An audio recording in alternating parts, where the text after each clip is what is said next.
What if everything you've been told about Meghan and Harry is a lie? What if their perfect fairy tale love story isn't what it seems at all? The shocking truth about their relationship is much darker, and it's been hiding right in front of us all this time.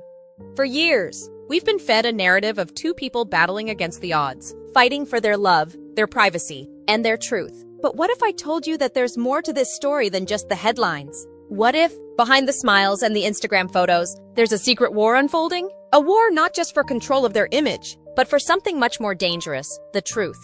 You see, Meghan and Harry's public life has always been a carefully crafted illusion, designed to sell us a picture-perfect couple that we can admire and sympathize with. But what happens when that illusion starts to crack? What happens when the masks slip and we begin to see what's really behind the curtain? And believe me, there's plenty more hiding behind that curtain. The secrets, the manipulations, the deals, the PR stunts, they've all been part of a carefully choreographed dance. But what happens when that dance starts to fall apart? When the media-controlled narrative starts to crumble? This isn't just about two celebrities vying for attention. It's about a carefully planned grift, with consequences that no one saw coming. What if Harry, the man who once stood as a symbol of royal rebellion, is now trapped in a web of manipulation by none other than Meghan herself? And what if this whole time we've all been played? It's hard not to notice it, the glossy, picture-perfect image that Meghan Markle and Prince Harry have carefully constructed for the world. Everywhere we look, from magazine covers to social media posts, we're presented with a couple that seems to have it all. Love, success, and an image that suggests they're on a mission to change the world. But here's the question. How much of what we see is actually real? What if this image we've been sold is nothing more than a masterful illusion? For years, we've been fed a carefully curated story. We've been told about their fierce love, the challenges they've faced, and the groundbreaking work they're doing for social justice. But as time passes and the cracks start to show, one thing becomes painfully clear. There's more than meets the eye. Sure, they may appear to be the embodiment of modern royalty, tackling global issues with grace and purpose. But let's dig deeper, shall we? Let's start with the INVICTUS Games, a perfect example of the carefully choreographed media performance that has become their signature move. If you take a moment to look beyond the headlines, you'll notice something curious. Meghan Markle, an actress with limited Hollywood success, and Harry, a prince with a rich family history, have somehow turned this event into a stage for their personal brand. Now, we've all seen the photos, Harry giving his inspiring speeches, Meghan looking radiant by his side, their love practically oozing from every shot. But the real question is, what happens when the cameras aren't rolling? Is it truly this harmonious behind closed doors? Or are we witnessing a carefully timed, scripted performance where every glance and every smile is designed to maximize media coverage? Here's the first clue that suggests something more sinister: their constant need for validation. Why? Just days after the INVICTUS Games, Meghan and Harry felt the need to publicly flaunt their Valentine's Day gifts, right down to the specifics of what Harry allegedly spent on Meghan's earrings. $3,240, to be exact. A nice gesture, you might say, but who's really buying into this display of affection? Let's break it down. A prince, a man worth millions, spends over £3,000 on an earring, and the media runs with it as if this is some grand gesture of love. But here's the kicker. Is he actually buying it? Think about it. Meghan is a very savvy woman when it comes to image management. You don't just happen upon a deal that propels you into the public eye like she did without knowing how to play the media game. The idea that Harry himself went out and spent this ridiculous sum on earrings is laughable. The reality? These items are likely part of a commercial deal. Either Meghan is getting them at cost, or perhaps they are being gifted in exchange for public promotion. But let's not just focus on the expensive baubles. Think about their constant presence on social media. Harry, the so-called private royal, has now turned into a regular Instagram personality, sharing the most intimate details of his life, from photos with his children to behind-the-scenes glimpses of their family life. Everything is posted to ensure the public sees just how together they are. But what about their supposed commitment to privacy? It's all starting to look more like a calculated PR campaign than a genuine effort to live a private life.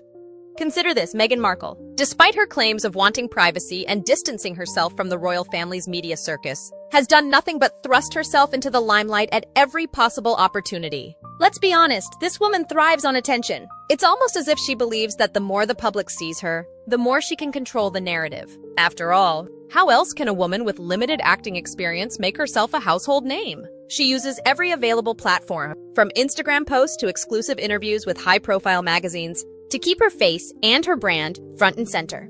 And then there's the INVICTUS Games itself, If this were truly about honoring wounded veterans, wouldn't we expect the focus to remain on them? But no. What did we see? A series of over-the-top PDA moments between Harry and Meghan, making the entire event seem more about them than the athletes they supposedly came to support. The irony is thick, isn't it? They're at an event that's meant to highlight the struggles of wounded warriors, yet they steal the show with their need for affection and media attention.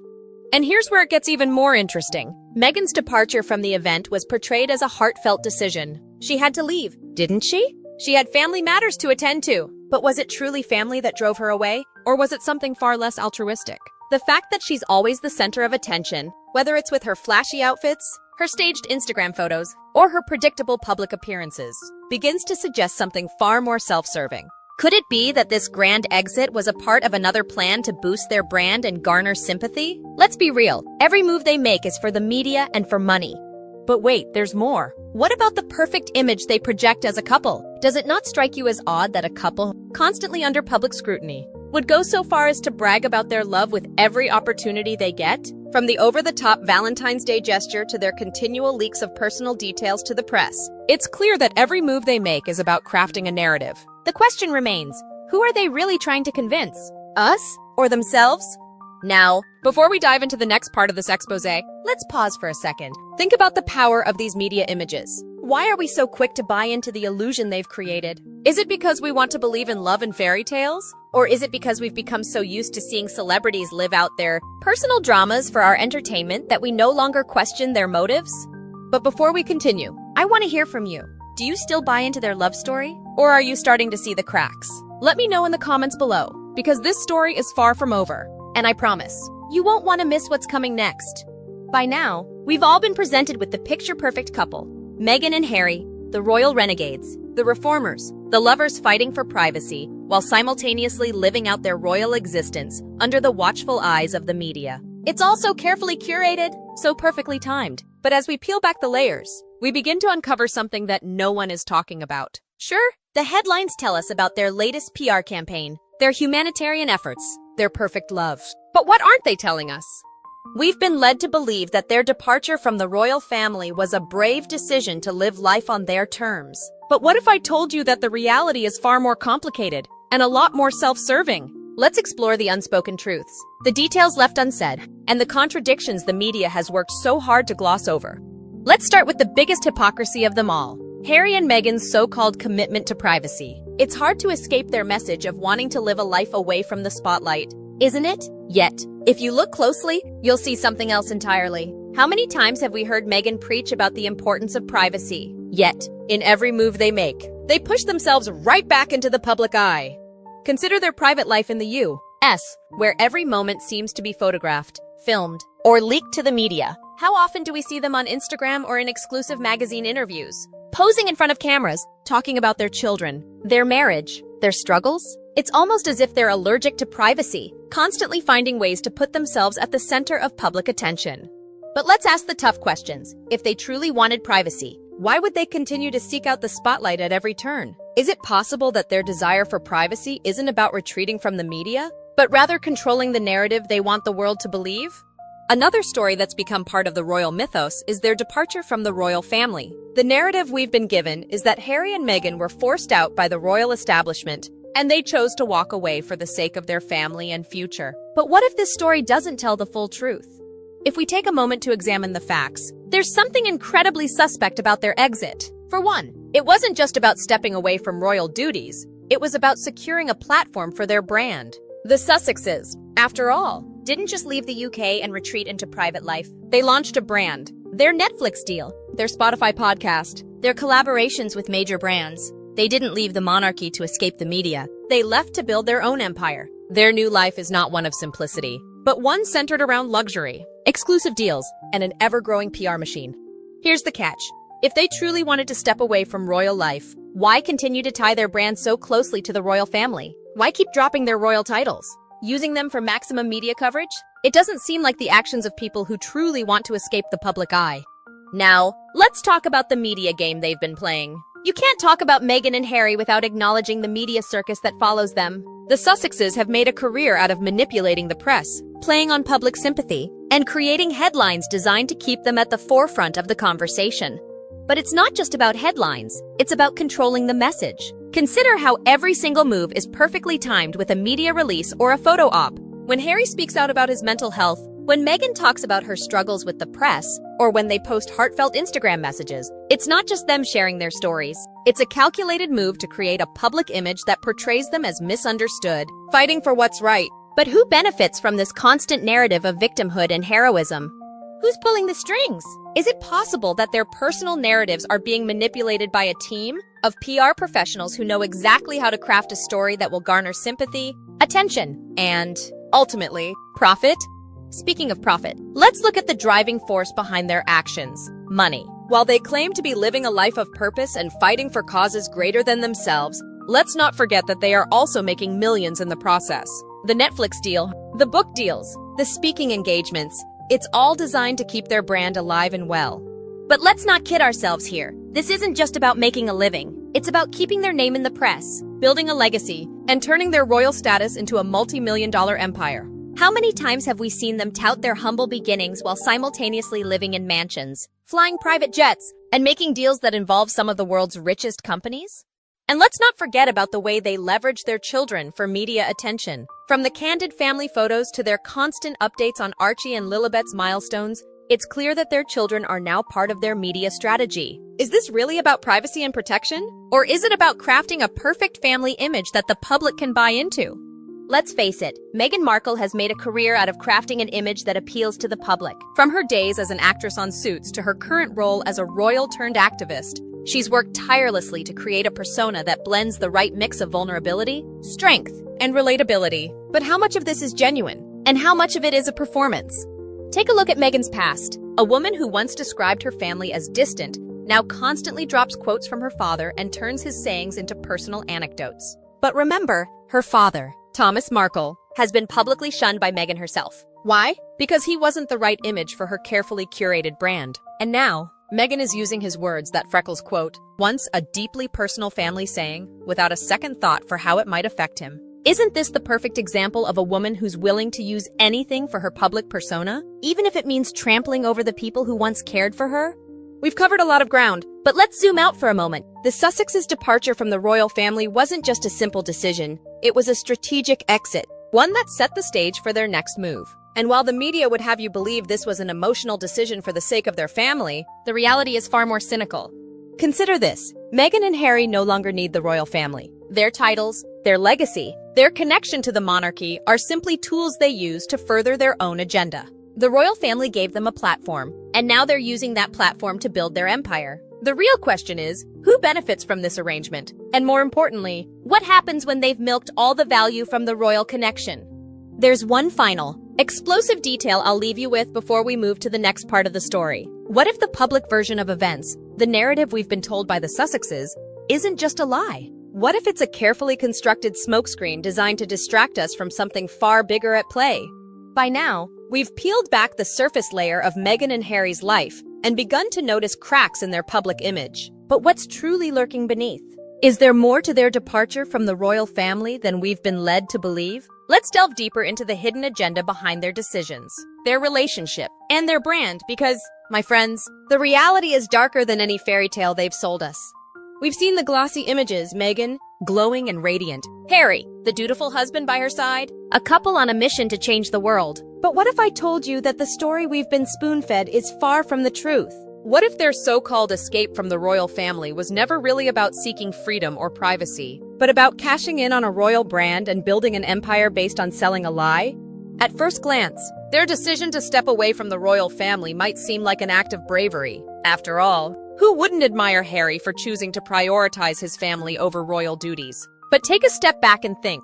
What if this wasn't just about family? What if it was about control? Control over their own brand, control over their narrative, and most of all, control over the wealth they could generate from the royal titles that still cling to them? Meghan and Harry's decision to leave was, in many ways, a well-calculated business move. The royals may have offered them a platform to shine, but this wasn't about service. It was about turning that platform into a gold mine. From their Netflix deal to Harry's memoir to their multi-million-dollar speaking engagements, every move has been part of a larger strategy to build their personal empire. Think about it. The moment they walked away from their royal responsibilities, they weren't retreating from the spotlight. They were entering a new arena where they could control how the world saw them. They knew they could no longer rely on royal duties to validate their existence. So they started selling their titles, their most valuable commodity. But was it ever really about stepping away from the royal family? Or was it about getting away from the royal family's constraints in order to profit from their legacy without the scrutiny? Here's where things start to get really interesting. While Harry may have always prided himself on being the rebel royal, does he really understand what he's gotten himself into? Is it possible that, despite all his talk of wanting freedom, he's actually trapped in a far more insidious web? Let's take a closer look at how Meghan has used Harry, not just as a husband, but as a brand vehicle. It's no secret that Meghan's own career in Hollywood was anything but stellar. Prior to meeting Harry, she was best known for a supporting role in a TV show Suits, hardly a legacy-building career. But when she married Harry, she inherited a title that placed her on the world stage, and she didn't waste any time leveraging it. Now, let's consider Harry for a moment. Born into a world of privilege, he never had to worry about working for a living. But could it be that, instead of leading a life of service, he has become little more than a pawn in Meghan's larger ambition? He may have thought he was escaping royal duties, but in reality, he's entered into a business arrangement where every single aspect of his life is dictated by public relations, media exposure, and brand building. Whether it's leaking intimate details about their lives or showcasing their love story for the world to see, Harry is playing a part, and she's the director. What Harry doesn't seem to realize is that Meghan's ambitions extend far beyond him. She's not just married to a prince, she's building an empire. And Harry, despite his royal background, is very much the sidekick in this arrangement. Every time he speaks publicly about how difficult life has been for him, it feeds into a narrative that keeps the public interested and, more importantly, keeps their royal brand alive. But have you noticed the pattern? Whenever Meghan has something to promote, Harry is right there, supporting her cause. Why? Because they both know that their success is tied together, and his role in this drama is essential for maintaining her public image.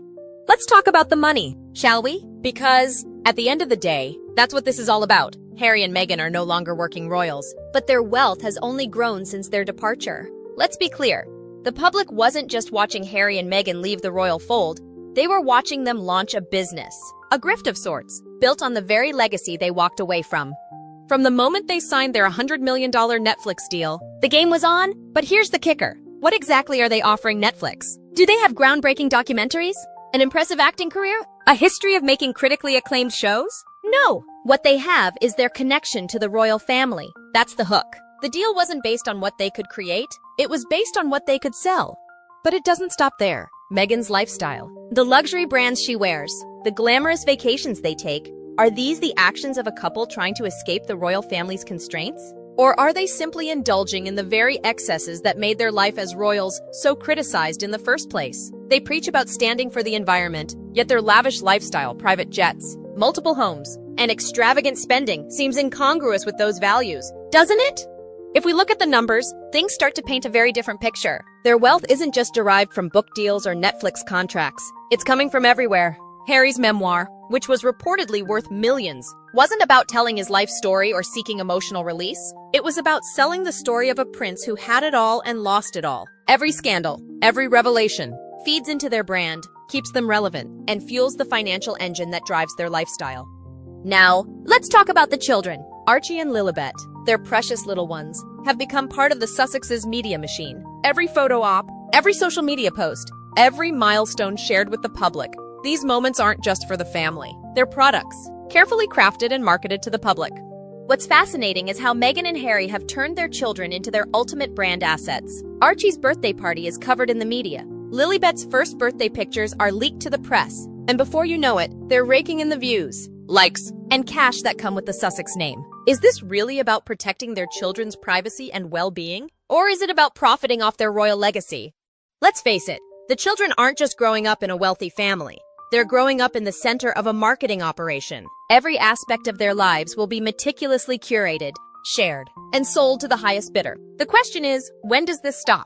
When do we, as a public, start to question whether we are complicit in allowing this to happen? So, here's the real question. What's the endgame for Harry and Meghan? If their brand continues to grow, if they continue to rake in millions from Netflix, book deals, and public appearances, what happens next? Do they use the platform they've built to genuinely change the world? Or will they continue to profit from their royal connections and manipulate public opinion for as long as they can? And here's the bombshell. What if they're not the only ones benefiting from this grift? What if there's a bigger force behind the scenes, quietly pulling the strings to keep this royal train moving forward? The public may be watching this train wreck unfold, but the true puppeteers, the ones really benefiting, may just be lurking in the background. Keep watching, because the final chapter of this royal grift is far from over. Is it Harry and Meghan, the ones we've been taught to sympathize with? Or are they, in fact, pawns in a much larger game, being used by powerful forces behind the scenes? Their brand, their activism, and their royal legacy are not just about them, they're about the networks, the companies, and the media moguls that stand to gain from their fame and exploitation. And yet, the most intriguing part of all this is that we still don't know the full story. We've peeled back some of the layers, but how much more is hidden beneath the surface? What will be the next twist in this royal drama? Who are the true puppeteers pulling the strings? And how far will this saga go? What do you think? Are Meghan and Harry the architects of their own success? Or are they being controlled by forces they can't even see? This story is far from over, and as more details emerge, we'll continue to dig deeper. So, if you don't want to miss what happens next, make sure to hit that subscribe button. Stay tuned, because we'll be bringing you the latest updates and breaking down every new development as it unfolds. The royal grift is alive and kicking, and you won't want to miss the next chapter.